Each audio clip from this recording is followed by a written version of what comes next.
Expo focus law के। चलो start करते हैं। तो कल अपने ने जितने फंक्शन देखे थे, देखो कल के जितने अपने वो जो कल जो लेक्चर था फर्स्ट लेक्चर, उसके आगे से अपने कंटिन्यू कर रहे हैं, बरोबर। कल अपने ने ये दो ग्राफ के फंक्शन देखे थे, दो फंक्शन के ग्राफ देखे थे, दो ग्राफ के फंक्शन क्या। तो देखो पहला था आइडेंटिटी फंक्शन। आइडेंटिटी यानी जो इनपुट वही आउटपुट आए, तो हम क्या कहेंगे कि वो फंक्शन है आइडेंटिटी फंक्शन। तो देखो कैसे, और ये जो फंक्शन था वो था एफ ऑफ एक्स बराबर एक्स, यानी जो इनपुट लोगे वैसे का वैसा ही आउटपुट आएगा। ये था वो वाला आइडेंटिटी फंक्शन। उसका अपने ने कल देखा था डोमेन क्या था, कोई भी नंबर डालो वो डिफाइंड होगा, है ना, यानी कोई यानी बोलेंगे कोई भी नंबर डाल दो, यानी उसको बोलते हैं आर। और रेंज क्या थी, आर, यानी कुछ भी आंसर मिल सकता है आर टू आर, है ना, ऐसा कह सकते। डोमेन और रेंज आर से आर। और उसका ग्राफ कुछ इस तरह से था, एक स्ट्रेट लाइन, ये था कौन सा, किसका ग्राफ, y बराबर x का। ये सीखा था हमने, बरोबर, कि जिसका डोमेन आर रेंज आर, यानी किसी भी वैल्यू पे डिफाइंड। और हमने ये सीखा कि डोमेन यानी x अक्ष पे वो कितना फैला है, बरोबर। या तो हम बोलते हैं set of defined value where function is defined, यानी कौन सी वैल्यू पे फंक्शन डिफाइन है। या हम ऐसे बोल सकते हैं, तीसरे ढंग से समझो कि हम डोमेन उसको कहेंगे कि कौन से इनपुट पे वो हमें आउटपुट देगा।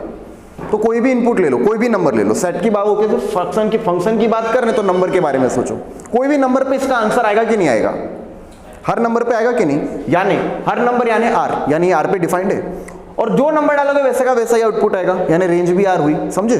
और हमने जो सेकंड देखा था वो ये वाला था कांस्टेंट फंक्शन।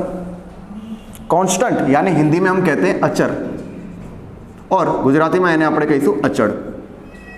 अचर या अचड़ यानी कांस्टेंट, ये क्या होता है कि जिसकी वैल्यू किसी भी हाल पे कदापि चेंज नहीं हो रही हो। तो देखो 6x बरोबर, ये x की अलग अलग वैल्यू पे x का अलग अलग मान मिला। अगर x तुम 2 लोगे तो क्या आएगा, 12 आएगा।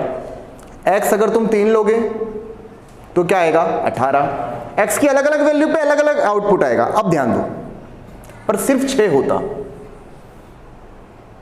तो तुम क्या करते, तब कुछ नहीं होने वाला। तब x यानी इधर इसमें x है ही नहीं, तो तुम बोलो x में 1 ले लूं, x में 2 ले लूं, इसको फर्क पड़ने वाला है नहीं। तो जब फर्क पड़ नहीं रहा हो यानी उसकी वैल्यू हर हाल में वही रहे, तो उसको हम क्या कहेंगे, कांस्टेंट यानी अचर। जैसे कि मालूम है हम लोगों ने 10th में सीखा था द्विचर सुरेख समीकरण का, ax plus by plus c is equal to 0, जिसमें a और b, x और y क्या थे, चर थे। a b इसका सहगुणक, b इसका y का सहगुणक और c अचर था। यानी हम ऐसा समझ सकते हैं कि अगर अकेला नंबर दिखे ना मैथ्स में, अकेला नंबर, तो उसे हम क्या कहेंगे, अचर। अगर उसके साथ x और y दिखे तो हम उसको चर कह देंगे। अगर चर के साथ जो दूसरा नंबर उसका गुणांक कहेंगे। पर सिर्फ और सिर्फ अकेला नंबर तो हम उसको क्या कहेंगे, अचर। ठीक है, चलो अब मैं आगे बताता हूं। तो देखो हम जो कांस्टेंट का ग्राफ देख रहे थे ना, यानी y is equal to constant, क्या हम बोल सकते हैं f of x is equal to c। हम इसका ग्राफ देख रहे हैं, बरोबर, f of x is equal to c। c x कहां लिखा, ये तो आइडेंटिटी का हो जाता। देखो f of x is equal to c, यानी तुम कुछ भी इनपुट ले लो, आउटपुट c यानी वो का वही रहेगा। यानी इनपुट कुछ भी लो, आउटपुट चेंज नहीं हो रहा, कांस्टेंट है। तो देखो इसका ग्राफ कैसा आएगा, ये था इनपुट, ये x क्या दर्शाता है, एक्सिस क्या दर्शाता है, इनपुट, बरोबर। यानी हम बोल सकते हैं डोमेन की वैल्यू। ये क्या था, आउटपुट। अभी कहां, ये देखो, ये जहां कितनी दूर तक इसका फलक है, इसका हम क्या कहेंगे, इसका डोमेन, और कितना ऊपर तक जा रहा है, ये इसका रेंज, बरोबर। अब देखना, इसका मैं ग्राफ बना रहा हूं। देखो अगर मैं x की वैल्यू 0 ले रहा हूं तो आउटपुट समझ लो ये पॉइंट है c, यानी ये आउटपुट c वाला पॉइंट है, बरोबर। f ऑफ x बराबर c, यानी अगर मैं 0 लूंगा तो क्या आएगा, c आएगा, यानी 0 पे c, यानी ऐसा मैं बोल सकता हूँ 0c। मैं 3 लूंगा तो भी c आएगा, तो 3c। मैं यहां पे कोई भी पॉइंट लूं पॉजिटिव एक्सिस के साइड, हर हाल में c आने वाला है ना, हाँ, यानी u। और y में कोई भी वैल्यू लूं, बरोबर, नेगेटिव, यानी इस तरह। एक मिनट, यहाँ पे भी कोई भी नेगेटिव वैल्यू इनपुट में, देखो मैंने अभी खाली इनपुट में पॉजिटिव वैल्यू ली थी, और इनपुट में मैं कोई भी नेगेटिव वैल्यू ले लूं तब भी आंसर क्या आएगा, c आने वाला है। तो देखो यूं इसका ग्राफ कुछ इस तरह से बनेगा। अब देखो मैं बताया डोमेन यानी कहां से कहां तक तुमने इसको फैलाया, तो इसको तुमने जहां अनंत तक फैलाया, बरोबर, तो हम इंफिनिटी तक फैला रहे हो, तो हम उसको कहेंगे रियल नंबर, बरोबर। रियल नंबर में इंफिनिटी इंक्लूड नहीं होती, पर इंफिनिटी तक जा रहा है बरोबर। इन्फिनिटी कहीं इंक्लूड नहीं कर सकते, कोई भी वहां से ऐसा लिख दे माइनस इन्फिनिटी से पॉजिटिव इन्फिनिटी इस तरह से, तो वो गलत लिख रहा है। ये क्या होता है ये हम सीखने वाले हैं, बरोबर, आगे जाके। पर ऐसा कभी नहीं, इन्फिनिटी को तुम कवर नहीं कर सकते हो। ये नंबर ना होके कॉन्सेप्ट है, तुम समझो। वो नंबर जो बड़े से बड़ा है, बोला कितना बड़ा, बड़े से बड़ा, बोला बड़े से बड़ा भी है कोई नंबर, बोला हाँ वो उससे बड़े से बड़ा है। बड़े से बड़ा नंबर है क्या कोई, बोला हाँ बहुत बहुत बहुत बड़ा है। तो ये तो डिबेट एंडलेस हो जाएगी। तुम अपने मन में मान लो उतना बड़ा नंबर, उससे भी एक अंक बढ़ जाए तो उससे बड़ा होगा कि नहीं, कोई अपने मन में उससे भी बड़ा अंक मान ले रहा है। यानी इन्फिनिटी ऐसा नंबर है जहां तक हम पहुंच नहीं पाते, बरोबर। 10 की 31 घात कितना बड़ा नंबर होगा, यानी 1 के पीछे 10 31 जीरो लगाओ, 1 के पीछे 31 जीरो लगाओ, उतना बड़ा। 1 के पीछे 9 जीरो लगाओ, बरोबर, उतना होता है अरब, बरोबर। 1 के पीछे 9 जीरो लगाने पे, बरोबर। और समझो 7 अरब है इस देश की आबादी, 1 के पीछे 9 जीरो, 7 के पीछे 9 जीरो लगा रहे हो, 7 अरब आबादी, अभी तो और बढ़ रही होगी, बट बात समझो। 31 जीरो तो संख्या कितनी बड़ी, 52 जीरो, संख्या कितनी बड़ी हो जाएगी। पर इन्फिनिटी तो और भी बड़ी संख्या हो सकती है। इसके लिए इन्फिनिटी को हम नंबर नहीं बोल पाते हैं, क्योंकि कितनी बड़ी नंबर होता है ना, तुम डिफाइन कर सकते हो, तुम उस पर गणित लगा सकते हो कि हाँ इससे बड़ा है, इससे छोटा, इसमें से ये घटाओ तो क्या होता है। इसके लिए इन्फिनिटी को कॉन्सेप्ट लेते हो, और इन्फिनिटी को कभी भी हम अंदर नहीं ले पाएंगे, वैल्यू में डिफाइन नहीं कर पाएंगे। और बात ये समझो कि इन्फिनिटी को हम वैल्यू में डिफाइन नहीं कर पा रहे, तो अपने जब ये चैप्टर सीखेंगे ना, तो जहां पे भी इन्फिनिटी आ रहा है ना, वहां से हम भाग जाएंगे। वहां से हम क्या करेंगे, वो वाली पॉइंट को हम लेंगे नहीं। और इन्फिनिटी कब आता है, जब 1 डिवाइडेड बाय 0 हो। है ना, कभी भी तुम कोई भी सवाल करो, आगे जाके आएंगे कि जहां पे अगर डिवाइड में 0 आ रहा है ना, कोई नंबर पे डिवाइड पे 0 आ रहा है, और जब 1 डिवाइडेड बाय 0, यानी ये तो यहाँ पे इन्फिनिटी हो जाएगा। इन्फिनिटी जैसे ही वो बनने वाला ना, वहां पे उस पॉइंट को नहीं लेने का, उस पॉइंट को छोड़ देने का। जैसे कि देखो तुम्हें बताऊं ये वाली चीज, बरोबर, मैं तुम्हें बताता हूं ये वाली, देखो बरोबर है ना, हाँ। तो 1/0 देखो, एक सूत्र में बताओ, देखो x² - 4 अपॉन, बरोबर है ना, x² - 4 अपॉन x + 2, ये f(x) का सूत्र है ना। नहीं x + 2 लिख दे रहा हूँ, कुछ भी फर्क। x को ब्रिजराज बोला f(x) = x² - 4 अपॉन x - 2, बरोबर।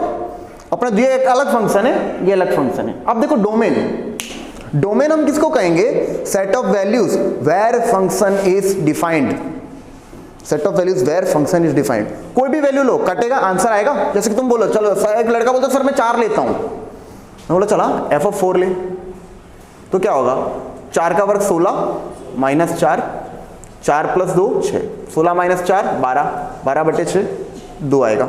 आंसर तो आ रहा है। अब समझो, कोई भी नंबर ले लो, आंसर आएगा। कोई भी नंबर लो, आंसर आएगा। पर एक जगह पे ना पॉइंट आएगी, एक जगह पे ना क्या आएगा, 12/6 2 ही आएगा। हाँ, इसमें अगर ऐसा नहीं करेगा x² - 20 2 का स्क्वायर करके काट देंगे नीचे, x² माइनस, हाँ तो भी आएगा। यानी वैसे भी आगे कर सकते थे, वैसे भी आगे कर सकते। मैंने खाली अभी यहाँ की प्रोसेस बताई, यानी ये इस तरह से बोला था, x² - 4 को x + 2 x - 2 करके x + 2 करो, बरोबर, यू करके काट दो। पर ये आगे की प्रोसेस है कि हाँ इसको हम फर्दर ऐसे रिड्यूस कर सकते। पर तुम्हें अगर मूल फंक्शन ही ऐसा दिया है तो तुम्हें यहाँ से ही देखना है, तुम्हें इनपुट यहीं पे चेक करना है। अगर तुम ऐसा करते ना, x + 2 x - 2 divided by x + 2, तो ध्यान से देखना, x + 2 गया, x - 2। अब कोई लफड़े की बात ही नहीं है, ये हर वैल्यू पे डिफाइंड है, इसको भी मैं समझा दूंगा। अब बात ये समझो, पर यहाँ पे लफड़ा क्यों आएगा, ये देखो मूल फंक्शन ये है, बरोबर। एक मिनट, फंक्शन की बात है ना, तो तुम आराम से अपने मन के हिसाब से गिनती हर बार नहीं कर पाओगे, तुम्हें थोड़ा थोड़ा सोच के करना पड़ेगा। जो मेन दिया है उसी में देखो, पहले पकड़ो। अब देखो इनपुट अगर x बराबर अगर तुम क्या लेते हो, -2, ध्यान से देखना, इस फंक्शन में इनपुट अगर मैं क्या लेता हूं, -2 तो देखना क्या होगा, f(-2) यानी -2 के इनपुट पे -2 का वर्ग -4, बरोबर, और -2 + 4, -2 का वर्ग यानी 4 - 4, ऊपर 0 चलता है, ऊपर 0 होगा चलेगा, कोई फर्क नहीं पड़ेगा, ऊपर 0 में कोई फर्क नहीं पड़ता। अब देखो -2 + 4, ये क्या हो जाएगा, एक मिनट, -2 प्लस ये +2 है, -2 + 2, तो -2 + 2 0 divided by 0 infinity, not defined. तो तुम्हें ना -2 को नहीं लेना, -2 को लोगे तुम्हारा पूरा फंक्शन टूट जाएगा।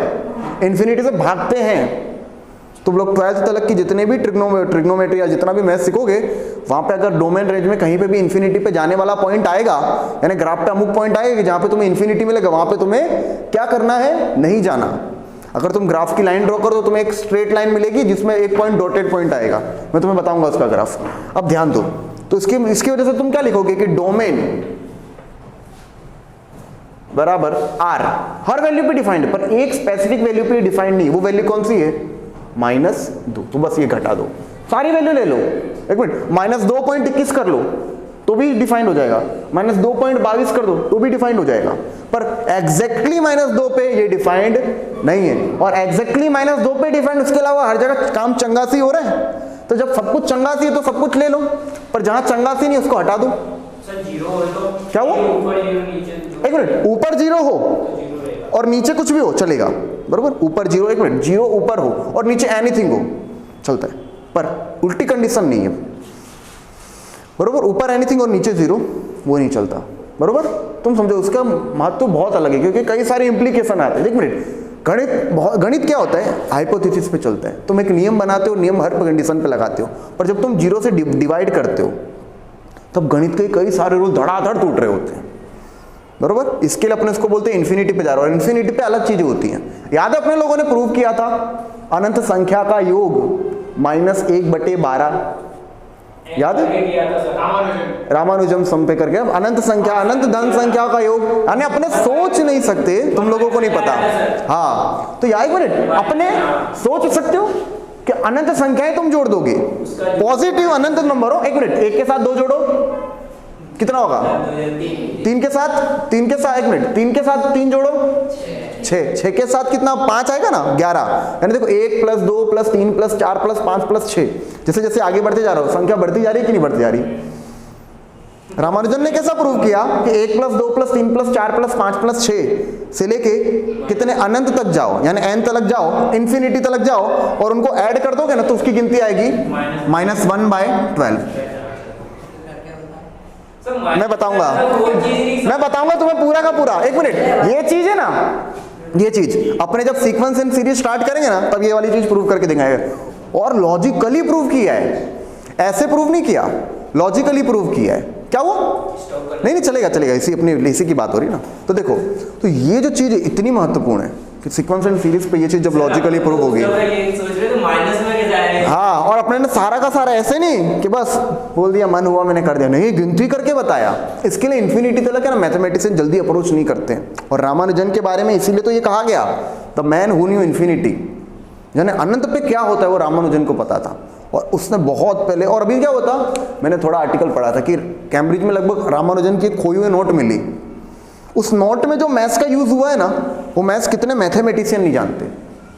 यानी अपने वक्त पे इतना पहुंचा हुआ आदमी था वो, पहुंचा हुआ, यानी बोलते हैं जबरदस्त खोपड़ी।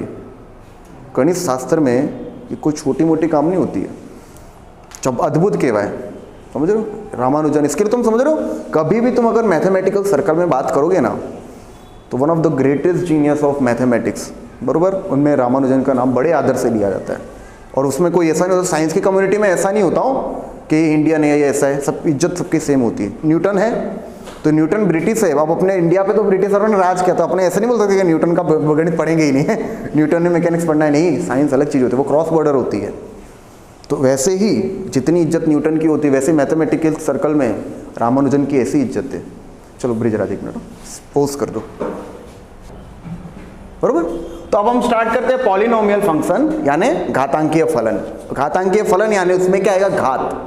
क्या आएगा, घात। उसमें क्या आएगा, घात आने वाला। घात यानी अपने ने मालूम है पहला जो फंक्शन देखा f(x) = x था, फिर था f(x) = c था, यानी एक कांस्टेंट था, और एक था कौन सा, जो पहला फंक्शन था आइडेंटिटी था, यानी जो इनपुट वही आउटपुट। उसमें घात सबकी एक ही थी, है ना। इसकी जैसे कि कांस्टेंट की भी एक ही घात थी, और कांस्टेंट से तो वैसे भी लेना देना नहीं, पर इसमें देखो जो वेरिएबल था उसकी एक ही घात थी, पर वेरिएबल की एक से ज़्यादा घात हो सकती कि नहीं। अभी मैंने तुम्हें एक फंक्शन का उदाहरण दिया था थोड़ी देर पहले, a = πr², उसमें r की कितनी घात थी, 2 थी कि नहीं थी, है ना। तो ये वाली चीज़, यानी अगर घात जब बढ़ती तो ग्राफ कैसे नाचेगा, या ग्राफ हम कैसे बनाएंगे। किसका, f(x) = हाँ, इसको एक घात कहेंगे ना, हाँ, अब क्या लिखा, पॉलिनोमियल यानी घातांक, यानी एक से ज्यादा घात है ना, तो बढ़ती जा रही है, बरोबर। ये देखो इसका बेसिक फॉर्मूला था कि फंक्शन अगर घातांक वाला हो तो देखो पहले ये एक मिनट a0 अकेला है, x नहीं, यानी ये क्या है, कांस्टेंट।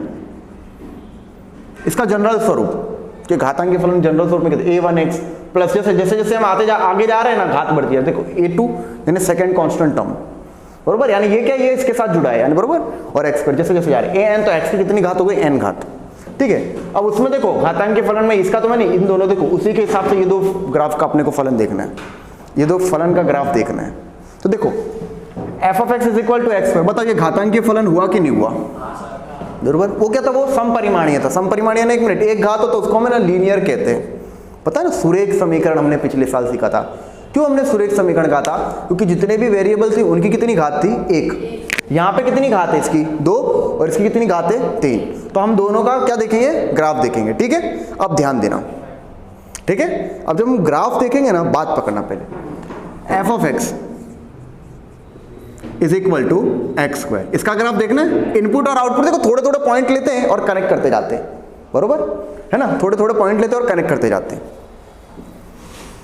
फंक्शन है कि नहीं, तो उसके लिए एक टेस्ट कल अपने ने सीखा था, हॉरिजॉन्टल लाइन टेस्ट, बरोबर बरोबर, उसको अपने देखेंगे। और तुम लोगों को याद है बारी वालों, 1-1 फंक्शन है कि नहीं, उसके लिए अपने ने टेस्ट सीखा था, वर्टिकल लाइन टेस्ट। तो जरा इसको देख के तुम बता दो, ये 1-1 हुआ कि नहीं हुआ, ये 1-1 है कि नहीं है, कतई नहीं है 1-1, भूल गए, कतई ये 1-1 नहीं है।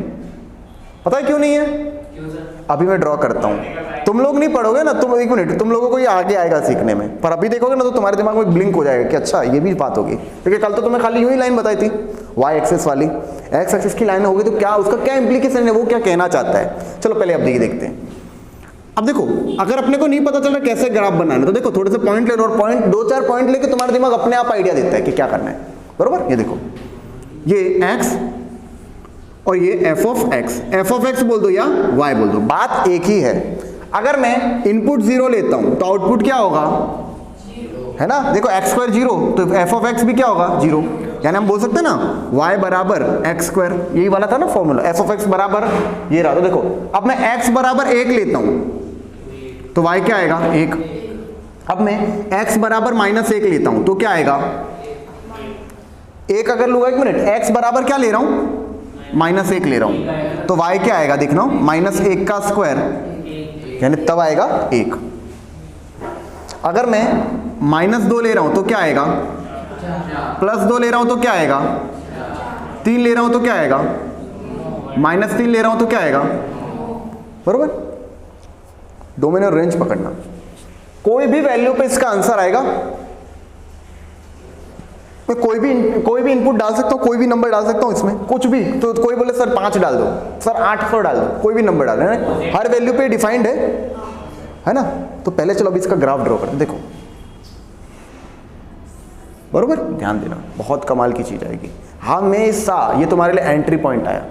हम पिछले साल तुम लोगों ने क्या कि डायरेक्ट ग्राफ ड्रॉ किया और समझ लिया, उसके इंटरसेक्शन पॉइंट से तुमने जान लिया कि हाँ यही सॉल्यूशन है। तुम लोगों ने इसकी कोई इसके डिपेंड वाली पॉइंट तुम ऐसे समझे ही नहीं थे, ये क्या है, क्यों है, किस तरह से है, बरोबर। अब तुम्हें एक एक चीज की रीजन समझना है कि ऐसा क्यों है, तब तुम्हारे लिए पढ़ना मजेदार होगा और आसान होगा। आसान है, बहुत बहुत आसान है, बस समझते जाना एक एक बात को, समझ रहे हो। चलो देखते हैं। अगर मैंने इनपुट 0 लिया तो आउटपुट क्या आया था, 0, बरोबर, यानी एक पॉइंट आया। ये देखो ये x है और ये y, यानी आउटपुट। इनपुट 0 आउटपुट 0 है, नहीं वाला पॉइंट। इनपुट 1 ले रहा था तो आउटपुट क्या आ रहा था, 1। इनपुट 2 लिया, आउटपुट क्या आया, 4। इनपुट 3 लिया, आउटपुट क्या आया, 9। देखो यानी 3 इतने, देखो यहाँ पे इतना ही आगे गया, पर यहाँ पे इतना ऊंचा चला गया कि नहीं। अब ध्यान दो, इनपुट -1 लिया तो आउटपुट क्या आया, 1 आया। इनपुट -2 लिया, आउटपुट क्या आया, बरोबर। और इनपुट -3 लिया तो क्या आया, 9, ये तो आया। अब ध्यान दो, ये सारे पॉइंट्स कनेक्ट करते जाओ। तो देखो तुम्हें ना ये सीधी रेखा नहीं मिलेगी, तुम्हें कुछ इस तरह का शेप मिलेगा, बरोबर, इस तरह का। तो ये जो शेप मिल रहा है ना, इसको हम पैराबोला बोलते हैं, बरोबर। ये पैराबोलिक शेप है, परवलय आकार का। पर ये समझो, ये तुम्हें क्या मिला, एक वक्र मिल रहा है। क्या मिल रहा है, एक सीधी रेखा ना होके, यानी अगर घात बढ़ेगी एक घात के अलावा की, अगर एक घात, अगर एक मिनट x की एक घात के अलावा, एक मिनट, अगर x की सिर्फ एक घात है तो तुम्हें सीधी एक लाइन मिल रही थी। पिछली बार देखा था, अगर 2x+3 का भी ग्राफ ड्रॉ करोगे तो भी तुम्हें एक सीधी लाइन मिलेगी, कुछ भी करो, यानी एक घात है तो ये सीधी लाइन ही मिलेगी, पर घात बड़ी तो तुम्हें क्या मिलेगी, कुछ ऐसा वक्र मिलेगा। अब तुम बताओ इसकी डोमेन क्या है, बताओ। आर है, कितने लोग बोलते हैं कि इसकी डोमेन आर है? आर नहीं है सर। आर नहीं है, 0 आया सर। तो आर में 0 नहीं आता। प्लस में आर नहीं। एक मिनट, तू रेंज की बात कर रहा है, मैं डोमेन की बात कर रहा हूँ, बरोबर। अभी खाली मैं इनपुट की बात कर रहा हूँ, इनपुट में कुछ भी ले सकता हूँ, यहाँ तक से यहाँ से यहाँ, या कुछ भी ले सकता हूँ, कहीं पे भी ये डिफाइंड, हर वैल्यू पे डिफाइंड है ना, यानी वैल्यू की डोमेन क्या है, आर। अब रेंज पे ध्यान दो, रेंज यानी रेंज में तुम देखो कुछ भी नंबर ले लो, आउटपुट हमेशा प्लस में ही आ रहा है। ध्यान दो, नेगेटिव में आउटपुट जा रहा है, नीचे जा रहा है, नहीं जा रहा, नहीं जा रहा। उसकी वजह से इसका रेंज क्या बोलूंगा, आर पॉजिटिव। आर पॉजिटिव यानी कोई भी नंबर ही है सारे के सारे, पर सब प्लस वाले, इसके लिए वजह से आर पॉजिटिव। तो एक लड़का बोला सर एन क्यों नहीं बोला आपने, एन में भी तो पॉजिटिव नंबर आते हैं। पर मैं बताऊं, देखो एन का मतलब ये रहा पॉइंट और ये रहा पॉइंट, इन दोनों के बीच की सारी पॉइंट को नहीं जोड़ना है। ये देखो यहाँ पे ये पॉइंट और ये पॉइंट के बीच के सारे नंबर, अगर मैंने लाइन के जो तो सारे नंबर जोड़ दिए। अगर सिर्फ एन होता तो मैं इन दोनों को जोड़ता नहीं, फिर मुझे कहाँ कर्व मिलता, समझे। एक मिनट, ठीक है, देखना एन 1 से 2, 1 2 3। अब ध्यान देना 102 के बीच में कितने नंबर आए हैं, ये बताओ। 102 के बीच में कितने नंबर आए हैं, इन्फिनिटी आए हैं। क्यों, तुम सोचना, ध्यान से सोचो, लॉजिकली सोचो। 1 और 1.1 अलग है कि सेम है? अलग है। फिर 1.1 यानी 1.10 बोल सकते हो, या 1.1। अब देखो 1.11 ये सेम है कि अलग है? अब समझो 1.111 सेम है कि अलग है इन सबसे? तो तुम समझो एक ही नंबर, यानी इतने से ही डिफरेंस के बीच में, 1 से 2 के बीच में कई सारे अलग अलग नंबर आ सकते हैं, बरोबर। अब एक साइन तुम सीखोगे, उसको बोलते हैं इक्विवेलेंट या इस नियरली इक्वल टू। अब तुम बड़ी बड़ी गिनतियां कर रहे हो, बरोबर, जहाँ पे छोटी मोटी, बरोबर, छोटी मोटी गिनतियां का जो छोटा मोटा सा फर्क है वो चल जाएगा। छोटा मोटा सा फर्क का मतलब समझो, मैं तुम्हें जो बता रहा हूँ, छोटा मोटा सा फर्क। 1 करोड़ रुपया है, तुम लोगों ने 1 करोड़ रुपए की डीलिंग की और 10 रुपए की नोट गिर गई, या 10 रुपए की नोट या 10 रुपए पीछे वो कहीं रह गए, तो तुम क्या डील कैंसिल करोगे? डील कैंसिल करोगे? क्यों करोगे? 1 करोड़ रुपये में से 10 रुपये का, तो तुम ऐसा बोलोगे नहीं मेरे पास 1 करोड़ रुपये नहीं है। बोला क्या हुआ? बोला 99 लाख, फिर वो जो नंबर बचते वो भी बड़े से नंबर हुए, 99,99,999 इतने रुपये आए मेरे पास, 10 रुपये गायब है। अब बोले 10 पैसा गायब है, तो बोले नहीं 1 करोड़ नहीं है। ऐसा थोड़ी होता है यानी, अब जब इतनी बड़ी रकम के सामने इतना सा कुछ बाकी हो तो हम बोल सकते कि हाँ इतना हो, तो हम ऐसा ही बोल सकते हैं कि 1 करोड़। अब तुम समझो करोड़ों की डीलिंग करने निकले, अब वो तुमसे 10,000 रुपये आगे पीछे करने का बोल रहे थे, तुम कर देते हो, किससे कुछ फर्क नहीं पड़ता। तो यहाँ पे ये साइन आता है कि भले एग्जैक्ट नहीं है पर हम इसको एग्जैक्ट बोलते हैं। जैसे कि 99,99,000, बरोबर, इसको तुम 1 करोड़ के समान बोलते हो कि नहीं, कि हाँ थोड़ा सा आगे पीछे चलता है। तो ये होता है equivalent. Equivalent sign is nearly equal बोलता हूँ, बरोबर, बरोबर। इज एग्जैक्टली इक्वल का मतलब सब कुछ वैसे का वैसा होना चाहिए, और इसका मतलब है कि हम इसको कंसीडर कर सकते हैं, समझे, हम इसको कंसीडर कर सकते हैं। ये छोटी मोटी बातें पर बहुत फर्क पड़ती है। अब तुम बोलो सर कैसे फर्क पड़ती है? अमुक बार एरर, तुम लोगों ने फिजिक्स में एक चैप्टर सीखा जिसमें आ रहा था एरर, बरोबर, error and it's measurement. Error को हम परसेंटेज एरर को मानते थे, मालूम गिनते थे, उसका वैल्यू क्या, तुम्हें ये सब सिखाया जा रहा है। तो एक बार क्या हुआ था, नासा के मिशन हुआ था। अब नासा का मिशन जब जा रहा था, अब तुम समझ रहे हो, जब वो पृथ्वी का जो ऑर्बिट से हटता है और एक तो ज़बरदस्त उसको वो थ्रस्ट लगाना पड़ता है, तो पृथ्वी के वातावरण से जा रहा है तो हवा के परमाणु से वो टकराएगा, फ्रिक्शन पैदा होगा। फ्रिक्शन याद है तुम्हें, पता है कि फ्रिक्शन पैदा होता है तो उसकी ऑफसेट इफेक्ट, यानी फ्रिक्शन की वजह से ऊष्मा भी उत्पन्न होती है। तो जिस पृथ्वी का वातावरण छोड़ के जा रही है, बरोबर, और उसको ज़बरदस्त स्पीड पर जा रही है, तो उस पर क्या ऊष्मा नहीं होगी क्या? उसको गर्मी लगेगी कि नहीं लगेगी? अंदर आदमी बैठा है, और अगर वो चीज़ की गर्मी बाहर आ गई, अंदर आ गई, बरोबर, तो आदमी जल नहीं जाएगा? चल सकता है कि नहीं? तो उसके लिए हम लोगों को मटेरियल वो बना, लगभग सिलिका का एक मटेरियल था। अब उसको ना एक के साथ एक जोड़ के बनाया गया था, बरोबर। ये एक सिलिका का ब्रिक है, उसके बाजू में दूसरी सिलिका ब्रिक है, समझना। इसके बीच में अगर जरा सी भी एयर गैप या थोड़ी सी भी एरर रह गई, एरर रहने समझ लो 1 से 2% तो चल जाएगा, बरोबर, इसको बोलते टॉलरेंस कि हमने रख दिया कि इतना होगा तो चलेगा, पर इससे बढ़ गया ना तो फ्रिक्शन की वजह से एक ब्रिक हट गई, और एक ब्रिक हट गई तो कई सारे ब्रिक एक के बाद एक गिरने लगेंगे, आदमी मर जाए। तो तुम समझ रहे हो एरर मेजरमेंट बहुत महत्व की चीज़ है कि एरर को उतना ही रखना है, उतना नहीं रखोगे तो एक आदमी की ज़िंदगी जा सकती है, समझ रहे हो। तो ये बहुत महत्वपूर्ण चीज़ है। इक्विवेलेंट का साइन का मतलब है कि इसके इस आसपास तुम रख सकते हो, पर उससे ज़्यादा नहीं, वो टॉलरेंस की लिमिट में आता है, उससे ज़्यादा नहीं। जैसे कि तुम अगर इंडस्ट्री में जाओगे तो तुम्हें 10 टन का माल उठाने के लिए जो क्रेन होगी वो 11 टन का भी उठा लेगी, क्योंकि डिज़ाइन इंजीनियर इसी हिसाब से डिज़ाइन करेंगे कि वो 2-3 टन आगे पीछे कर लेगी, क्योंकि पता है कि कभी कभी हम ज़्यादा लोड ले लेते हैं, बरोबर। वो टॉलरेंस के हिसाब से ही करते हैं, 10 लिखा है तो वो 11 टन तक वो उठा ही सकती है इस हिसाब से, नहीं जैसे कि बाइक में 2 सवारी होते हैं, वो पता है इंडियन की आदत, हम तो 4 बिठाएंगे 4 लोग, ये इस हिसाब से होता है। चलो पोस्ट कर दो, आया इसका आइडिया आ गया ना। चलो नेक्स्ट ग्राफ अपना f of x is equal to x cube का, ठीक है। देखो इसका ग्राफ थोड़ा अलग आएगा, बरोबर, अब देखना कैसे। और पिछले ग्राफ में तुम लोग तो चले गए थे, चलो आगे कोई बात नहीं, ये वाला ग्राफ देखो, एफ ऑफ एक्स बराबर एक्स क्यूब का,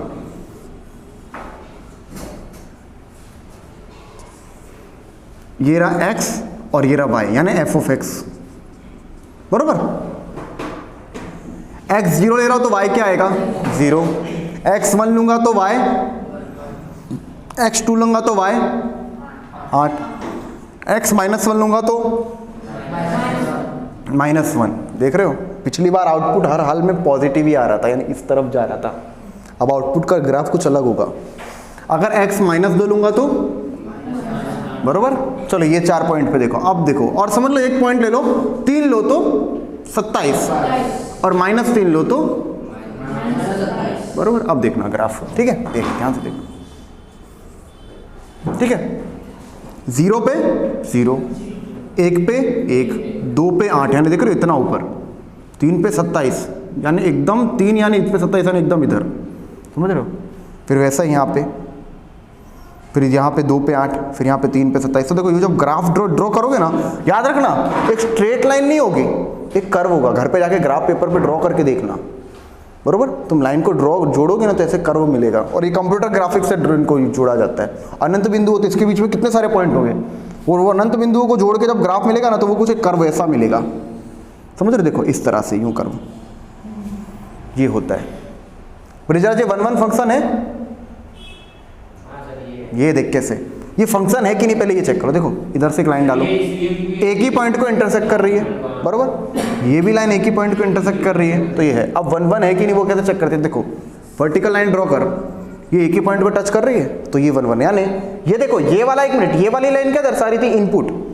अगर ये 1 मिनट और ये अगर पॉइंट को इंटरसेक्ट है वो आउटपुट, एक इनपुट पे एक ही आउटपुट आ रहे हैं, फंक्शन है। अब 1-1 चेक करने के लिए बोलते हैं कि एक इनपुट पे यानी एक ही जैसा ही आउटपुट एक ही बार आ रहा है, ये जो 1-1 फंक्शन का मतलब आउटपुट एक ही बार आएगा, फिर दूसरी बार वो किसी से नहीं जुड़ेगा। आप जैसे कि ये वाला ग्राफ देखो, पिछला ग्राफ था ना वो कुछ यहाँ पे था, 1 मिनट, बरोबर, ये था, बरोबर। तो ध्यान देना, ये तो ये भी फंक्शन का ही ग्राफ है, वो तो हमें पता चला, पर 1-1 क्यों नहीं था, देख मैं तुझे बताऊं। क्योंकि अगर तू ये जाया करेगा तो देखो 2 पॉइंट पे इंटरसेक्ट कर रहा है, बरोबर, यानी एक ही आउटपुट ए, बरोबर, 2 अलग अलग इनपुट पे। जैसे कि देखो मैंने यहाँ पे ये वाला पॉइंट बोल लो, 3 और 9, बरोबर। 3 ले रहा हूं तब भी आउटपुट क्या आ रहा है 9, और -3 ले रहा हूं तो भी क्या आ रहा है आउटपुट 9। और 1-1 फंक्शन की खासियत बात क्या थी कि ये जो 9 सिर्फ एक ही बार जुड़ेगा, बरोबर, बार बार नहीं जुड़ेगा। तुम लोग सीखोगे 1-1 फंक्शन, जैसे अपने आगे फर्दर जाएंगे ना, बरोबर, इस हिसाब से अपने सीखते जाएंगे, ठीक है। पॉज कर दो जरा, ये ग्राफ, ओके। तो चलो ग्राफिकल इंटरपोलेशन पे एक और चीज सिखाते हैं। इसको देख के तो तुम लोगों ने ये देखा कि ग्राफ 1-1 नहीं है, 12वीं वालों को बता रहा हूं, और ये देखो इसको तुम्हें पता चल गया कि 1-1 है। अब 11वीं वालों के साथ 12वीं वालों एक चीज देखो, फंक्शन को बोलते हैं हम इवन फंक्शन और ऑड फंक्शन, बरोबर। पहली चीज इवन यानी युग्म फलन, और ऑड यानी अयुग्म फलन। अब बात समझना मेरी, अयुग्म, बरोबर। अब ये देखो युग्म और अयुग्म के बीच में क्या, खाली सिंपल सा एक टेस्ट याद रखो। क्या टेस्ट याद रखना है कि अगर फंक्शन इवन है तो एफ ऑफ माइनस एक्स बराबर एफ ऑफ एक्स होगा। यानी तुम्हें बताता हूँ, देखो क्या हुआ, एक फंक्शन में तुम्हें दे रहा हूँ एफ ऑफ एक्स बराबर एक्स स्क्वायर, बरोबर। फंक्शन का सूत्र क्या है, एफ ऑफ एक्स बराबर एक्स स्क्वायर। और अब देखो मैं बोल रहा हूँ एक्स की जगह माइनस एक्स लगाओ, एफ ऑफ माइनस एक्स, तो तुम क्या लिखोगे यहाँ पे, माइनस एक्स का स्क्वायर लिखोगे। माइनस एक्स का स्क्वायर क्या होगा, एक्स स्क्वायर। तो देखो इसको देख के तुम नहीं बोल सकते हो कि एफ ऑफ एक्स बराबर एफ ऑफ माइनस एक्स। तो बताओ ये एफ ऑफ एक्स बराबर एक्स स्क्वायर इवन फंक्शन है कि वो इवन फंक्शन है कि नहीं, इवन फंक्शन है। क्यों है, क्योंकि एफ ऑफ एक्स और एफ ऑफ माइनस एक्स की वैल्यू देखो सेम टू सेम आई। यानी अब तुम यहां पे देख कर समझो, एक लिया तो एक आया, माइनस एक लिया तो भी एक आया, बरोबर। यानी आउटपुट की बात कर रहे हैं। दो लिया तो चार आया, माइनस दो लिया तो भी चार आया, तीन लिया तो नौ आया, माइनस तीन लिया तो भी नौ आया। यानी तुम माइनस करोगे या प्लस करोगे आउटपुट वही रहेगा। देखो माइनस में उतनी दूर गए तो भी आउटपुट वही आया, वही वाला जो यहाँ पे आ रहा था। यानी तुम प्लस वाली वैल्यू लो माइनस वाली वैल्यू लो, वो क्या रहेगा, आउटपुट सेम रहेगा। एफ ऑफ एक्स या एफ ऑफ माइनस एक्स बराबर सेम फंक्शन, और सेम फंक्शन यानी ये जो सूत्र है वो बदलेगा नहीं। अब इधर देखो ट्रिग्नोमेट्री का concept, cos of minus x, अपने ने बोला था ना वो कॉस एक्स होता था, याद है मैंने बोला था कॉस में माइनस थीटा तो वो खा लेता है। क्यों, क्योंकि कॉस क्या है, युग्म फंक्शन। अब ग्राफ से देख के समझना है कि फंक्शन युग्म है कि नहीं। तो याद रखो ग्राफ से ये जो वाई एक्सिस की लाइन है ना, उससे इसकी मिरर इमेज मिलेगी। देखो ये है, ये जैसा है ना वैसे का वैसा यहाँ पे लग गया, तो ये होगा किसका ये किसका ग्राफ है, इवन फंक्शन का ग्राफ। अब तुम लोगों को पता है कॉस का ग्राफ कुछ इस तरह से होता है, कॉस 0 पे 1 और तो यूं ग्राफ होता है। देख लो कॉस का ग्राफ भी देखो, जैसा यहाँ पे है वैसा यहाँ पे है, इसकी वजह से कॉस इवन फंक्शन है। ग्राफ को देख के तुम समझ सकते हो कि ये फंक्शन इवन है कि नहीं है। अगर ये देखो, अगर ये ग्राफ दिया तो मैं बोला कि इवन है कि नहीं, तुम देखो पॉजिटिव इनपुट ले रहे हो तो भी वही आउटपुट आ रहा है, नेगेटिव इनपुट ले रहे हो तब भी वही आउटपुट आ रहा है। एक मिनट, पहला पॉइंट इनपुट का, दूसरा पॉइंट आउटपुट का। एक मिनट, यहाँ पे -3 पे 9 आ रहा है और यहाँ पे +3 पे 9 आ रहा है, -3 पे भी 9 और +3 पे भी 9। इसको बोल दो x पे भी वही आ रहा है आंसर, -x पे भी वही आ रहा है, तो ये इवन फंक्शन हुआ कि नहीं। और ऑड फंक्शन, यानी ऑड फंक्शन क्या होगा, f ऑफ x और f ऑफ -x सेम नहीं होंगे। देखो मैं तुम्हें उदाहरण दूं, एक मिनट जरा इसको मैं मिटा दूं। हाँ विषम घात होगी तो ऑड ही हो जाए, वो इवन ही वो ऑड हो जाएगा ना, सीधी सादी बात।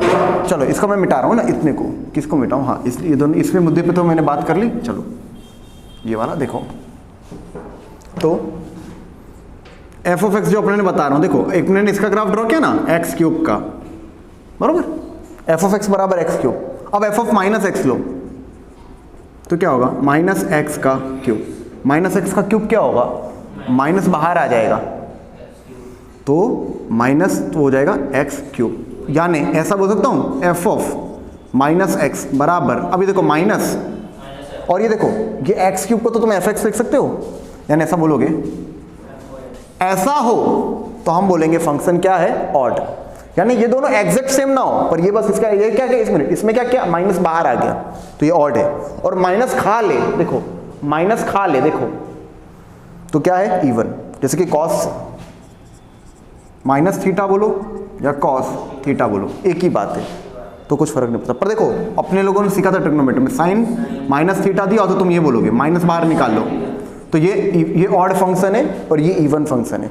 अब ग्राफ से समझो, ग्राफ से समझो, देखो ये ऑड फंक्शन का ग्राफ है। कैसे, देखो जो ये इनपुट पे पॉजिटिव वैल्यू आ रही है, पर अगर तुम नेगेटिव इनपुट ले रहे हो तो वैल्यू वही आ रही है पर नेगेटिव। पॉजिटिव वैल्यू पे और नेगेटिव वैल्यू पे सेम वैल्यू आए, पॉजिटिव इनपुट पे या नेगेटिव इनपुट पे exact output same to same आए, तो वो कौन सा फंक्शन है, इवन। पर पॉजिटिव और नेगेटिव इनपुट ले रहे हो तो आउटपुट सेम हो पर साइन बदली हो तो क्या बोलेंगे, ऑड। अब तुम बोलोगे सर समझा नहीं, बताता हूं कैसे। 1 ले रहे थे तो क्या आया, 1 इस ग्राफ के हिसाब से, f of x is equal to x cube, बरोबर। -1 लिए तो क्या आया, -1। देखो 1 था, ये -1, साइन चेंज हो गई, देख रहे हो इनपुट, बरोबर। जैसे तुमने इनपुट की साइन चेंज की, आउटपुट की साइन भी चेंज हो गई। अब 2 ले रहे थे 8 आया, बरोबर। तो माइनस इनपुट के साइन चेंज किया तो आउटपुट का साइन भी चेंज हो गया। तो देख रहे हो कटा हुआ जा रहा है, ये इस तरह से यूं कट गया। शेप इसका जैसा है वैसा ही शेप इसका है। ये होता है ऑड फंक्शन। ग्राफ इंटरपोलेशन बहुत महत्व की चीज़ है, समझ रहे हो। ग्राफ को दे असली तुम जब लाइफ में किसी एक पद पे चले जाओगे, कहीं पे जाओगे, तब तुम्हारे एक एक सेकंड की जब वैल्यू होगी ना, तब तुम्हें इनके साथ खेलना होगा। बहुत बड़ा डेटा का ग्रुप तुम्हें ये बताएंगे, ये सूत्र होगा उसके हिसाब से कंप्यूटर ये पूरा, ये तुम्हें नहीं करना है, तुम्हें थोड़ी बनाना है, तुम्हें इसको पकड़ना है कि कहना क्या चाहता है, समझ रहे हो। ये चीज़ बहुत महत्वपूर्ण है। तुम पहले बेसिक तो समझ लो, समझ गए ये वाली चीज़ों का बेसिक। इसके ऊपर सम आएंगे, सम करेंगे तो अपने को और अच्छी तरह पता चलेगा। ठीक है, स्टॉप इट। ठीक है, चलिए। तो ये ट्रिग्नोमेट्री का सम अपने शुरू कर रहे हैं, बरोबर। ट्रिग्नोमेट्री का जो सम है, if tan theta is equal to p by q, then we have to prove that sin theta plus cos theta upon sin theta minus cos theta बराबर p plus q upon p minus q। पहले समझो, logic समझो। p बटे q है, सोचो पहले start कहाँ से करना, थॉट प्रोसेस को पकड़ो। मेन चीज थॉट प्रोसेस होती है। अपने लोग सीखे हैं योग वियोग प्रमाण, और एक दूसरा प्रमाण होता है उसको कहेंगे हम वियोग योग। अब तुम बोले ये क्या हुआ सर, योग वियोग और वियोग योग क्या है, याद है किसी को? तो चलो याद करवा देते हैं, तुम्हें नहीं। तो देखो योग वियोग, योग यानी जोड़ और वियोग यानी माइनस। जरा सपोज करो, तो देखो योग वियोग प्रमाण है ना, तो योग यानी जोड़ और वियोग यानी घटाओ।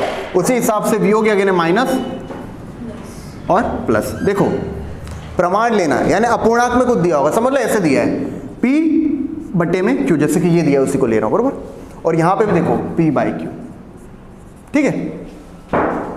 देखो अब योग वियोग प्रमाण लेना है, ये देखो जो अंश अपूर्णांक दिया इसका योग वियोग प्रमाण लेना है, यानी क्या करना है, ऊपर जोड़ना है नीचे घटाना है। योग वियोग ऊपर जोड़ना है नीचे घटाना है। कैसे जोड़ना है घटाना है वो समझो, वो बहुत महत्वपूर्ण है। p प्लस q, क्या योग कर रहे हैं ऊपर p के साथ किसको जोड़ रहे हो, q को। अब वियोग नीचे क्या होगा, वियोग। वियोग कर रहे हो तो क्या होगा, ऊपर p यानी p के साथ q को घटाओ, ये होता है योग वियोग प्रमाण। उल्टा मत समझ कि q माइनस p, नहीं। योग वियोग बोल रहे हो तो p को पहले रखने का। अगर योग कहा तो p प्लस q जो पहला है वो वही रहेगा, p माइनस q। अब वियोग योग प्रमाण का क्या, वियोग योग। तो देखो ऊपर क्या है p, वियोग का तो p माइनस q और बटे में p प्लस q। तो ये वाली चीज फाउंडेशनल पता चली, एकदम बेसिक वाली। तो चलो अब ये सवाल पे आ जाओ। देखो क्या कहा है, ऐसा हो, बरोबर, ये जो दिया, ये जो डेटा अपने को गिवन है और हमें ये चीज प्रूव करनी है, ठीक है। तो चलो स्टार्ट करते हैं। कहाँ चला गया रुमान, ये रहा। तो देखो ये चीज अपने को प्रूव करनी है, दिख ही रहा है तुम्हारी आंखों के सामने कि योग वियोग प्रमाण लिया जा रहा है। देख लो p plus q upon p minus q। तो देखो गिवन क्या दिया है, tan theta is equal to p by q। तो योग वियोग प्रमाण लेने पर, यानी हिंदी में भी लिख देते हैं योग वियोग प्रमाण लेने पर, तो योग वियोग प्रमाण ले रहे हैं तो देखो क्या होगा, यहां देख लो p plus q upon p minus q। देखो ये चीज तुम्हारे लिए ये तो पता था, पर यहां देखो क्या दिया, tan थीटा बराबर p बाई q दिया, यानी यहाँ पे tan थीटा भी है। तो जो यहाँ पे क्या इसी हिसाब से यहां करेंगे। अब मैंने क्या बोला, योग वियोग प्रमाण पे ऊपर और नीचे कुछ ना कुछ होना चाहिए। यहाँ पे ऊपर tan थीटा है, नीचे क्या है, कुछ नहीं लिखा, यानी तुम क्या लिखोगे 1। मेथड 1 ऐसे बोल सकते हो, या तुम इसको इस तरह से कन्वर्ट कर सकते हो। tan थीटा को लिख सकते हो sin theta upon cos theta. बताओ लिख सकते हो कि नहीं लिख सकते हो। तब योग वियोग प्रमाण इसमें लो तो कैसे करोगे, सिंपल सा देखो sin थीटा, क्योंकि देखो ना ऊपर वाला p नीचे वाला q। तो देखो sin theta plus cos theta upon sin theta minus cos theta. One liner. Main चीज तुम्हारे पास ये था कि कहाँ से स्टार्ट करना है, बाकी रट्टे में आ जाए कि यार ऐसा करना है, इसी तरह से करना है। पर तुम्हें पता चल जाए कि योग वियोग क्या होता है, तो ये सवाल देख के आराम से आ जाएगा। आया कुलदीप, समझे? ये बेसिक सम है, बरोबर। इसमें अपने को क्या प्रूव करना है कि cos 4 theta minus sin 4 theta is equal to cos 2 theta. अपने को ये प्रूव करना है, ठीक है। ध्यान से देखो, A square minus B square is equal to A plus B into A minus B, ये होता है कि नहीं होता? अब cos 4 थीटा ना, समझ रहे हो, वर्ग में वर्ग है दोनों तरफ और घटाव हो रहा है, तो ये सूत्र लगा दो आराम से। यहाँ तो 4 खाते हैं पर वर्ग नहीं है क्या? cos 4 थीटा, देख रहे हो LHS से स्टार्ट करता हूँ। cos 4 theta cos square theta का स्क्वायर है कि नहीं है कि नहीं? और ये माइनस देखो sin 4 theta sin square theta का स्क्वायर है कि नहीं है? तो देखो यानी इस चीज को मैं ऐसे लिख सकता हूं, बरोबर। अब देखो ए स्क्वायर, ये जो अंदर है वो ए है और ये जो है ये बी है, ए स्क्वायर माइनस बी स्क्वायर, सूत्र लगा सकता हूं। तो लिख सकता हूं ए प्लस बी इंटू ए माइनस बी, यानी cos square theta plus sine square theta into cos square theta minus sign square theta, ये सूत्र लगा सकता हूं कि नहीं लगा सकता हूं? क्यों लगा सकता हूं? क्योंकि देखो ए प्लस बी, ए क्या था cos square theta, plus b यानी साइन स्क्वायर थीटा। अब देखो sine cos square theta plus sine square theta 1, last year सीख चुके हैं। और अभी सीखें कि cos 2 थीटा का सूत्र क्या है, cos square theta minus sign square theta, यानी 1 इंटू cos 2 थीटा। तो ये देखो cos 2 थीटा प्रूव हुआ कि नहीं हुआ? ये था अपना बेसिक सा सम, ठीक है, स्टॉप इट। चलो ओके, तो अब अपना थर्ड सम ट्रिग्नोमेट्री में है, उसमें है tan a upon 1 plus sec a plus 1 plus sec a upon tan a is equal to 2 cosec a, ठीक है। ट्रिग्नोमेट्रिक आइडेंटिटी यानी नंबर ही होता है कि नहीं? साइन थीटा साइन 45 1/2, यानी एंगल अपने को पता हो तो वो क्या बन जाते हैं, एक रियल नंबर ही बन जाते हैं। तो अपने पहले बेसिक यानी जोड़िए, देखो इन सबको नंबर की तरह ट्रीट करो, बरोबर। और नंबर का ऐड कब होता है, यानी दो नंबर का जोड़ कब होता है? जब हर क्या हो, समान, यानी यहाँ पे 10 a हो और यहाँ पे भी क्या होना चाहिए, एग्जैक्टली 10 a, तो अभी हम इन दोनों को जोड़ सकते हैं। है समान? नहीं, तो हम इन दोनों को जोड़ सकते नहीं है, पर लसा लेंगे तो होगा, यानी जब हर असमान हो तो हम लसा लेते हैं। और लसा कैसे लेते हैं? यहाँ पे जो डिनोमिनेटर है इसका इससे गुणा, अलग अलग डिनोमिनेटर, और यहाँ पे जो डिनोमिनेटर है इसका इससे गुणा, और इन दोनों का एक दूसरे से गुणा, यही होता है। चलो लेफ्ट हैंड साइड से स्टार्ट करते प्रूव करना। तो देखो किस हिसाब से होगा, 10 a अपॉन, देखो इसका 10 a का 10 a से गुणा हो जाएगा, तो 10 a इंटू 10 a प्लस, अब देखो प्लस था, ये जो साइन ये मैंने लगाई, अब देखो ये जो प्लस साइन थी यहाँ लगा दिया। अब यहाँ पे क्या था, 1 प्लस sec a, बरोबर, 1 प्लस sec a। अब इधर फिर से वही आ जाएगा, 1 प्लस sec a अपॉन, देखो 1 plus sec a into 10 a, होगा कि नहीं होगा? अब 10 इंटू 10 है 10 स्क्वायर है, plus 1 plus sec a into 1 plus sec a, तो 1 प्लस sec a का whole square upon 1 plus sec a into 10 a। इसको मैंने जानबूझ के छोड़ दिया ऐसे, क्योंकि आगे कुछ कट डाउन होगा, देखना कैसे। तो 10 स्क्वायर है इंटू प्लस 10 स्क्वायर है प्लस 1 प्लस sec a का होल स्क्वायर, चलो इसको एक्सपांड करते हैं। तो 10 स्क्वायर है प्लस, देखो 1 प्लस sec a का होल स्क्वायर, तो क्या होगा, a स्क्वायर यानी 1 प्लस 2ab यानी 2 इंटू 1 इंटू sec a यानी 2 sec a, प्लस लास्ट का ये जो b का स्क्वायर है ना sec a का स्क्वायर है ना, sec square a divided by 1 plus sec a into 10a। तो देखो ये अपना नित्य सम था, ध्यान से देखना, आंखों के सामने तुम्हारे नित्य सम सब याद हो जाने चाहिए, समझ रहे हो। जैसे sec square theta minus 10 square theta is equal to 1 होता है, तो उसी हिसाब से sec स्क्वायर थीटा बराबर 1 प्लस 10 स्क्वायर थीटा। तो देखो इसको हम बोल सकते हैं इंटरचेंजेबिलिटी ऑफ ट्रिग्नोमेट्रिक आइडेंटिटी, ये मैं अपनी भाषा में बोलता हूँ। यानी अगर इस तरह से दिया हो तो मैं ऐसा लिख सकता हूँ, ये बराबर, ये यहीं से तो प्रूव हो गया, ये इसको हमने माना ये सच है, तो उसमें थोड़ा सा गणित लगा के ये और ये भी तो प्रूव किया जा सकता है, तो हमने कर दिया प्रूफ। तो देखो 1 प्लस 10 स्क्वायर है 10 स्क्वायर है प्लस 1, बात तो वही है। यहाँ ध्यान दो,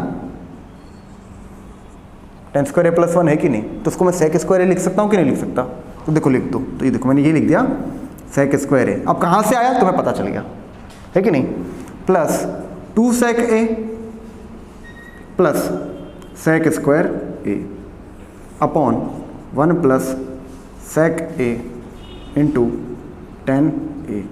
अब सेक स्क्वायर है प्लस सेक स्क्वायर है, 2 सेक स्क्वायर है प्लस 2 सेक ए अपॉन 1 प्लस सेक ए इंटू 10 ए।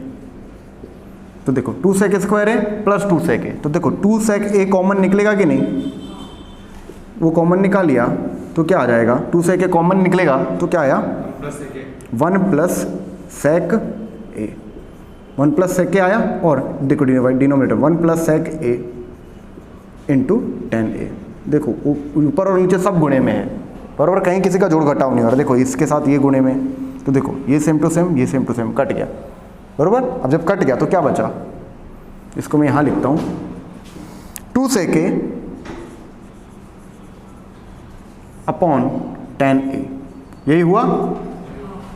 अब इसको मैं ऐसे नहीं लिख सकता हूँ सेक ए को, देखो 2 सेक ए यानी 2 इंटू सेक ए को मैं लिख सकता हूँ 1 अपॉन कॉस ए। तो देखो इसको मैं यहाँ लिया डायरेक्ट मैंने लिख दिया सेक ए ने 1 अपॉन कॉस ए, तो देखो इधर आता तो मैंने डायरेक्ट नीचे लिख दिया। और 10 ए को मैं लिख सकता हूँ क्या, देखो sign A upon cos A, तो देखो डायरेक्ट ऊपर में लिख देता हूँ, तो ये रहा कॉस ए, कॉस ए से कॉस ए कट गया, तो देखो क्या है बचा 2 अपॉन साइन ए। तो ऐसा मैं बोलता तो 2 इंटू 1 अपॉन साइन ए, और अपने को भी पता है कि 1 अपॉन साइन ए क्या होता है कॉसेक ए, यानी 2 कॉसेक ए हो गया। ये हमें प्रूव करना था, आ गया सम, बहुत बेसिक सम था, ठीक है। खाली प्रैक्टिस करते रहोगे धीरे धीरे चौपड़े भरते रहोगे। नंबर्स ऑफ सम की जितनी ज़्यादा प्रैक्टिस बराबर, नंबर्स ऑफ सम, एक सम 5 बार गिनो अच्छी बात है, पर कैसे खाली 50 सम गिने बेकार है। इसमें ट्रिग्नोमेट्री में कैसे जितनी प्रैक्टिस करोगे मसल बिल्डअप होगी, ठीक है। पॉज कर लो, चलो स्टार्ट करें। देखो सम नंबर 4, इस पे अपने को प्रूव क्या करना है कि 1 plus tan theta plus sec theta into 1 plus cot theta minus cosec theta is equal to 2। अरे साहब लफड़ा, शुरुआत कहां से करें, तो देखो जब कोई अस्त्र ना लगे तो लगाओ ब्रह्मास्त्र, यानी सबको साइन कॉस में कन्वर्ट कर दो, फिर कुछ जुगाड़ करते देसी हिसाब लगाते, कुछ तो होगा, कुछ नहीं होगा तो भी कुछ होगा, देखते हैं। चलो तो एलएचएस से स्टार्ट करते हैं। 1 plus tan theta plus sec theta, 1 plus tan theta plus sec theta. और याद रखो जेई के लेवल पे लेवल 0 के समय इनकी कोई औकात नहीं, समझ रहे हो, पर लेवल 0 फिर लेवल 1, एक मिनट लेवल 4 का सम करने निकले कि हट JEE में आएगा वही सम में सॉल्व करेगा, बस लाओ किताब खोलो, ये सवाल आते नहीं है बरोबर, तो मनु से एक चिल्ली बन जाओगे, है क्या कर लोगे देख के उतारा मारोगे। पर अगर ये एक मिनट लेवल 0 के सवाल तुम्हें आ रहे समझने लगे तो तुम्हारे लिए लेवल 1 आसान हो जाएगा, और लेवल 1 आएगा तो लेवल 2 अपने आप आसान हो जाएगा, तो लेवल 3 तक पहुंच जाओगे, फिर लेवल 4 अपने आप होने लग जाएंगे। यानी जेई के पेपर में जो लड़के बहुत सारे प्रैक्टिस करते हैं वो उसको स्कोर करते हैं, ना कि जिन्होंने खाली प्रीवियस ईयर के पेपर देखे थे। प्रीवियस ईयर के पेपर लास्ट में देखे जाते हैं चैप्टर पूरा होने के बाद, समझ रहे हो कि जी अभी मैंने ट्रिग्नोमेट्री अच्छा खासा पूरा करा दिया, मैंने बोल दिया कि अब अच्छा खासा हो चुका, ये प्रोसेस चलती रहेगी। और मेरा 12th में भी इसके सवाल में गिनाऊंगा बरोबर, 11th में तो चलते ही रहेंगे, तो ये चलता रहेगा। पर बात ये है कि जिस दिन मैंने बोला क्या अब तुम्हारे में बोले वाला है कि तुम खुद कर सकते हो, तब तुम देखना, उससे पहले जब तुम फ्री पढ़ो ये सब करो तब देखना, नहीं तो अपने हिसाब से कि चलो सर तो घटिया पढ़ा रहे हैं, ये सब सवाल थोड़ी होते हैं इतने आसान, और ये आते भी नहीं है, पर मान लिए हो खुद अपनी ना तो स्वयं स्थापित, तो लफड़ा होता है। चलिए देखते हैं। 1 plus tan theta plus sec theta into 1 plus cot theta minus cosec theta.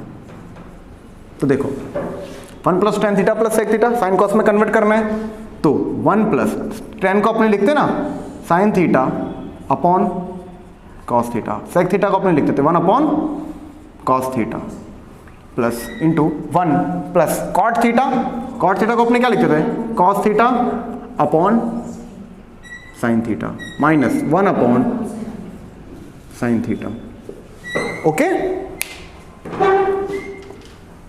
अब 1 प्लस, ध्यान देना यहाँ पे तो हर एक समान है, अगर हर समान हो तो कुछ भी गुणा करने की जरूरत है, बस ऐसे लिख लो और ऊपर जो उसको जोड़ दो, साइन थीटा प्लस 1। समझ गए? इधर हर समान है तो मैंने ये वाली चीज को नहीं देखा, मैंने खाली इनका देखा, बरोबर, इनटू 1 प्लस, देखो यहां पे भी हर समान, बरोबर, तो खाली एक ही बार लिखो, और जो भी ऊपर है, ऊपर क्या घटा हो रहा है तो cos थीटा माइनस 1, ये करेंगे। अब देखो, अब लसा लेना पड़ेगा, यहाँ पे cos थीटा है, यहाँ पे 1 है, नहीं लिखा तो 1 समझ लेने का, इसका इधर, यानी 1 हो तो कुछ चिंता की जरूरत ही नहीं, बस यहाँ का इससे कर दो, हो गया। देखो यहाँ पे क्या हो, 1 इंटू cos थीटा, फिर ये देखो जो भी है प्लस निशानी है तो वैसे का वैसा, प्लस निशानी तो 1 plus cos theta plus sine theta plus 1 upon cos theta. Okay, ये इस तरह से हो गया, और ये हो जाएगा साइन थीटा, देख रहे हो इसका इधर लसा लेना पड़ेगा ना, sign theta plus cos theta minus 1 upon sine theta. Okay, अब cos theta into sine theta, अब गुणाकार हो सकता है। अब तुम बोलोगे सर अभी भी मुश्किल है ना, आसान थोड़ी है, पर यहीं पे तुम्हारे पैटर्न पकड़ने की कला आती है।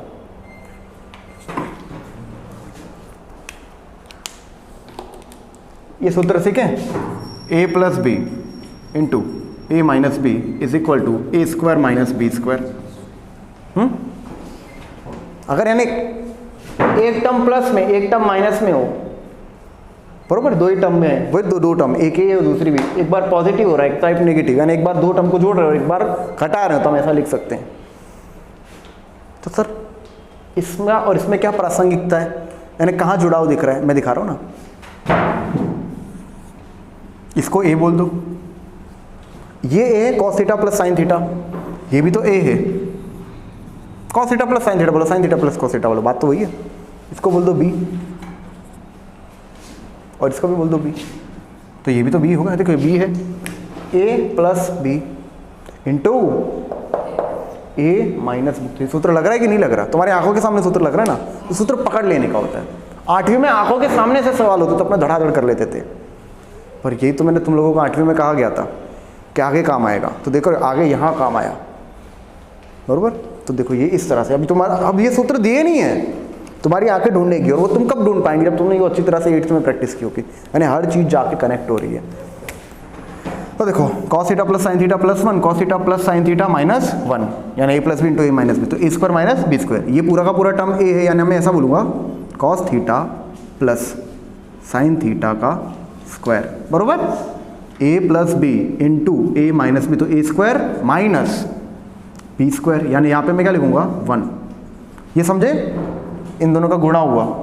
अब लसा नहीं लेना, क्यों, क्योंकि देखो गुणा है, गुणाकार में कभी लसा नहीं देखा जाता, ऊपर वाला ऊपर से कटे तो काट दिया जाता है, कुछ भी कट रहा है यहाँ पे नहीं, इसके लिए नहीं काटा। अब इन दोनों का भी गुणा हो जाएगा वैसे ही, तो ये हो जाएगा sign theta into cos theta. अब इसको एक्सपांड किए बिना मैं डायरेक्ट लिख सकता हूँ 1 plus 2 sine theta cos theta, लिख सकता हूँ। चलो इसका एक्सपांसन करके मैं बताता हूँ, cos theta plus sine theta का होल स्क्वायर,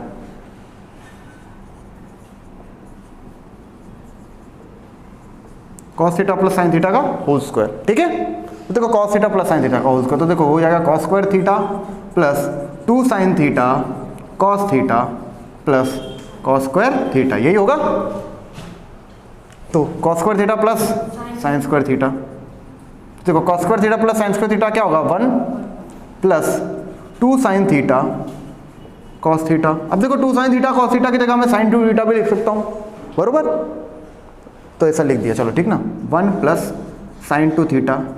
तो इसको तुम एक परिणाम के रूप में भी याद रख सकते हो, बरोबर, कि आने वाले टाइम पे कभी एक सवाल में तुम्हें गिनाने जाऊँ और ये तुम्हें डायरेक्ट दिख जाए तो ऐसा डायरेक्ट लिख देंगे अपने, क्योंकि अपने नहीं, देखो बीच के 2 स्टेप हर बार लिखे बिना मतलब टाइम वेस्ट नहीं करने का।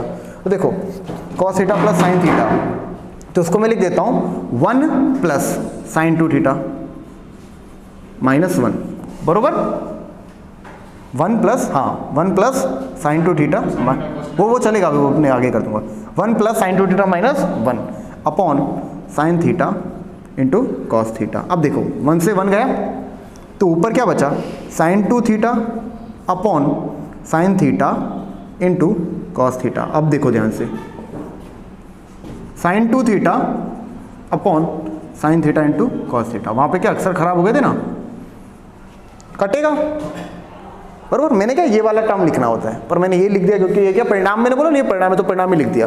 पर देखो ये परिणाम में देखो साइन टू थीटा, उसको मैं 2 sin थीटा cos थीटा लिख सकता हूँ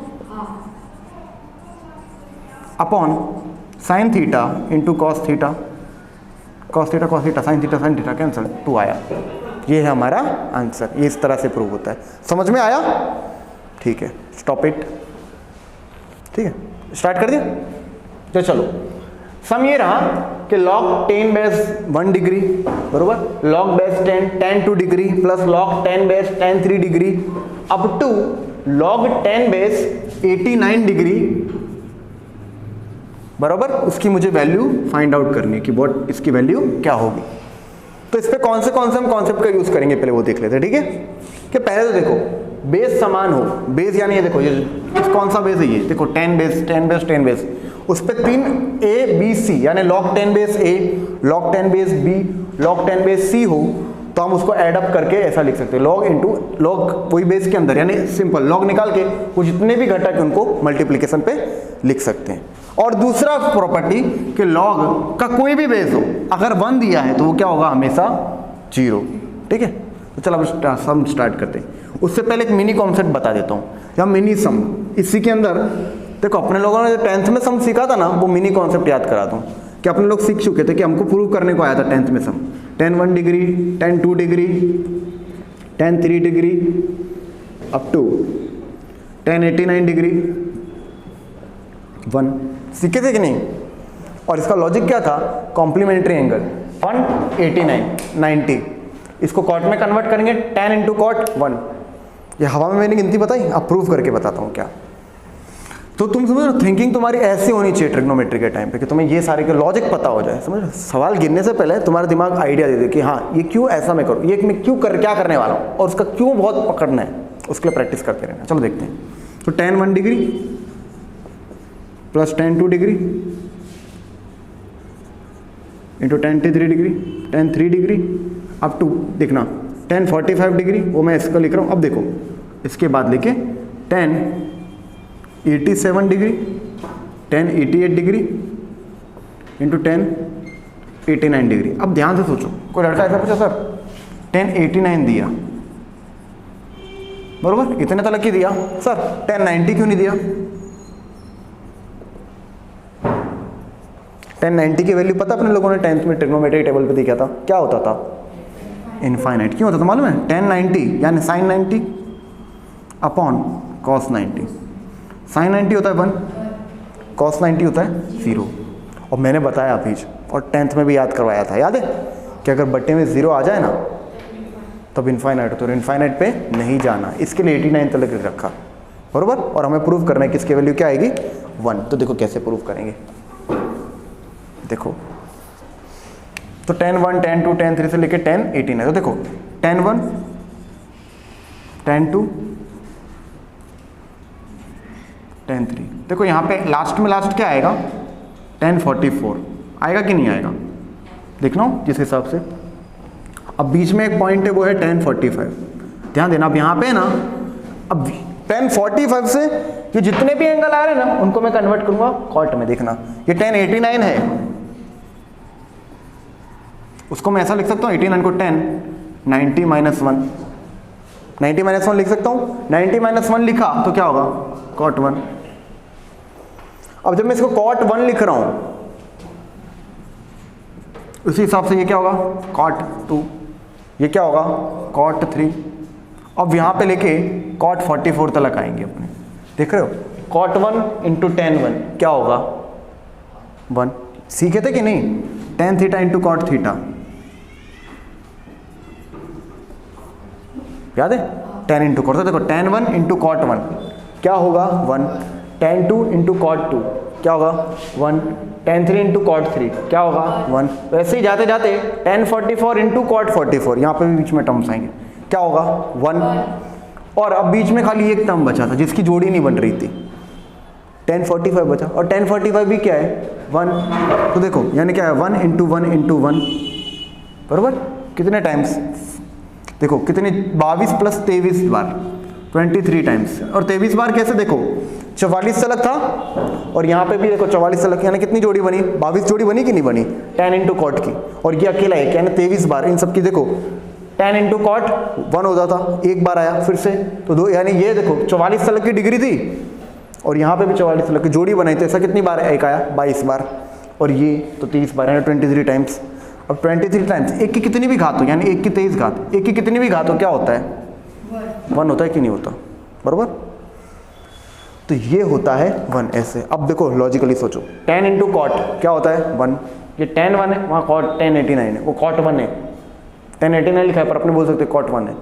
और यहाँ tan 45 तक जाओगे और यहाँ पे वैसे tan 45 के बीच में रह जाए, उसकी जोड़ी नहीं बनेगी, यहाँ पे भी कॉट 44 तक आएगा, यानी tan की यहाँ जोड़ी बन रही है, कॉट की वहाँ जोड़ी बन रही है, tan इंटू कॉट 1 हो जाएगा, यानी यहाँ से लेके यहाँ तक सब कुछ क्या होते जा रहा है 1। और बीच में tan 45 बच रहा है, उसकी भी वैल्यू 1 थी, तो मुझे पता चला 1 इंटू 1 इंटू 1 कितनी भी बार कर लो 1, दिमाग में गिनती हो गई। ये कैसे आएगा, प्रैक्टिस करते करते करते। अब तुम घर पे जाके पेन अपने हाथ में उठाते हो और उस सवाल पे अपना दिमाग लगाते हो ना, तब तुम्हें आता है। अभी तुम्हें ना रास्ता नहीं, तुम्हारे हाथ में मैप आ गया, क्या आ गया, मैप, कि हाँ इस तरह से मुझे जाना है, बरोबर। समझ लो हिमालय का मैप हिमालय तक पहुंचा देगा, पर वो हिमालय नहीं है, ये मैप तुम्हारे हाथ में है, यानी ये तुमने देख लिया कैसे करना है, पर ये तुम्हें तब तक नहीं आता जब तक तुम खुद नहीं गिनते। तो घर पे जाके खुद गिनने का, और जहाँ रुको वहाँ पे देखना है, तुम्हें इस तरह से प्रैक्टिस करनी है, समझ गए। चलो तो ये तो हो गया, यानी हम इसको किस तरह से लिख सकते हैं, 1 लिख सकते हैं। अब देखो ये सवाल log 10 degree 10 log base 10 10 1 log base 10 10 2, ठीक है, 10 a log a plus log a log plus log b plus log c is equal to log abc की प्रॉपर्टी लगा सकता हूँ कि नहीं। यानी इस सवाल को मैं गिन रहा हूँ, देखो तो मैं इसको देखो डायरेक्ट ऐसा लिख सकता हूँ कि नहीं, log 10 बेस, सब जो कौन एक ही जैसा है, सब जुड़ रहे हैं, तो उनको मैं क्या लिखूंगा tan 1 इंटू tan 2 लिख सकता हूँ कि नहीं, इंटू tan 3 से लेके इंटू tan 89। देखो ये सब को मैंने यहीं ऊपर प्रूव कर दिया, क्या था 1, यहाँ पे तो वही गिनती लगेगी, तो log 10 बेस 1 1 और log 10 बेस 1, तो अपने को वैल्यू मिल गई कि नहीं। ये सब ये था, समझे, एकदम बेसिक और एकदम फाउंडेशनल और एकदम इजी। कहाँ पे खेल होता है, तुम्हारे दिमाग में, तुम्हारी ABCD पे। तुम्हारा लेक्सिकॉन जितना अच्छा है, यानी तुम्हारा दिमाग शब्दों को जितनी अच्छी तरह पकड़ लेगा उतना फ़ायदा है। चलो